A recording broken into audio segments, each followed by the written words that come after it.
If you're a Polin fan from the Netflix series and you haven't read the books, maybe don't, girl. Actually, you can just close this video, it's fine, I'll be okay. But before you go, drop a like, maybe even subscribe, or just let it play on mute while you clean. I won't tell. So I started reading Romancing Mr. Bridgerton after Benedict's and Sophie's book, which, look, I have thoughts, like the classic Cinderella setup, class difference, the I don't recognize you because you wore a mask once trope. I get it, it's historical fiction, but it's 2025 and rereading some of these dynamics hits differently. Now, Colin and Penelope's story, y'all, there's this moment where Colin physically grabs Penelope and squeezes her arm because he's upset people might find out she's Lady Whistledown because of something she did.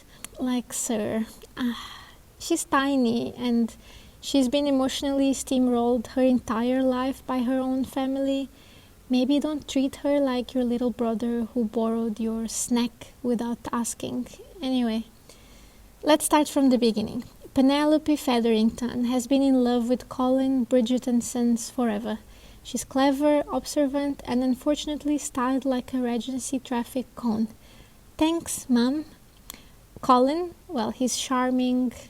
Not just Colin. Colin Bridgerton. He's charming, beautiful, and aggressively unemployed. His entire personality is man who travels. Oh, and he writes. In secret. He's basically a vlogger of the Regency era, a travel vlogger. Meanwhile, Penelope has a double life. She's Lady Whistledown, yes, the anonymous gossip queen of the town, funding her freedom with sass and scandal. Honestly, icon behavior. Lady Dunbury plays a huge role in this book, and her bond with Penelope is surprisingly lovely. Honestly, Netflix, can you explain yourselves? The queen barely exists. Eloise, still a sarcastic queen, but not in detective mode like in the series. Years go by, Colin returns from yet another trip, sees Penelope dressed like a person instead of a postbox, and suddenly he's like, wait, she's smart, she's a person, and she's beautiful. Groundbreaking. By this point, Lady Whistledown has retired, she's over it. Lady Dunbury kicks off a little game.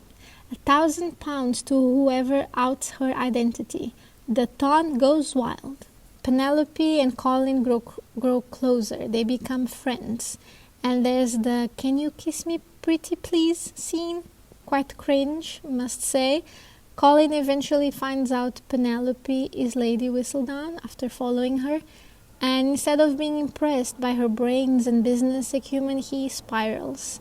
Full Regency meltdown. Enter the infamous carriage scene. There's kissing, panting, buttons everywhere, and suddenly Colin's like, wife her immediately.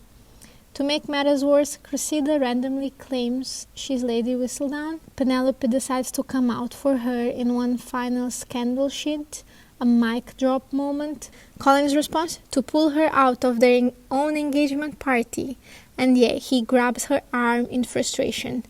Not his best moment, and red flags were waving. Not exactly supportive husband material, let's say it. Also, let's pause here. You know who was emotionally repressed without going full WWE? Mr. Darcy. Yes, I'm bringing him because he's my Regency man that I always will compare with everyone, He was written close to 200 years ago. Colin was written in the early 2000s. Yes, Mr. Darcy managed it all with tense silences, awkward confessions, and excellent letters. No grabbing necessary. Eventually, Colin does calm down, calls it love. He uses this interesting sentence, I'll put it here. Maybe this, then, was a definition of love.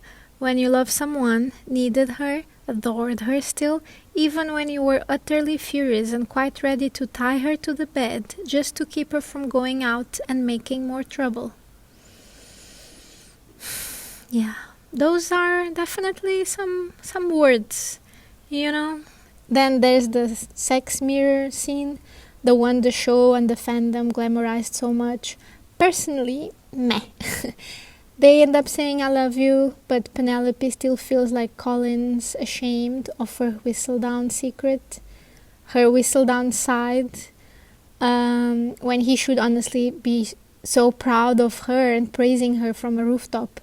That bit I didn't like at all, because it made me root for her even more and side-eye him a little or quite a bit. Eventually, he confesses he's being jealous of her because she's accomplished, brilliant, independent, and that's when he finally starts growing a little. Yeah, a little. After like most of the book, he finally gets better, becomes a better man. He even asks her for writing advice, which honestly was long overdue. Then Cressida tries to blackmail her for £10,000. Colin swoops in with a plan, goes public, and reveals his wife is Lady Whistledown. He says he's proud and sure. I wanted to feel that moment, but it didn't quite land for me. It still felt like he was trying to reclaim a little of her spotlight. I'm sorry, that's what I felt, so I'm just sharing it here. I don't know if people will agree with me or not, but at this point I was just like, Colin, I don't know about you, man. I don't know. So yeah, Romancing Mr. Bridgerton, a story of slow burn love, secret identities, friends to lover, and one man eventually realizing the woman he loves is smarter than him. Penelope deserved more. Maybe a second love interest, like the series, less the balloon. Maybe also just a bit more acknowledgement, but nope, she only ever had eyes for Colin, which yes, so romantic, but he's also Bridgerton, so I mean the series is called Bridgerton for a reason, so yeah, I guess. I've only read 2 Bridgerton books so far, Sophie's and Penelope's, and in both the women are longing for a place to belong, a family that understands them and loves them for who they are. And they do find that in the Bridgertons. Honestly, I feel like Violet Bridgerton, the mother of the family, is doing a lot of the heavy lifting here. So yeah, this couple is not my favorite. And I'm low-key scared to read Anthony and Kate's book next, because the show version, perfection. If the book messes it up, I will riot softly in satin gloves. That said, I did enjoy the beginning. The banter was sharp.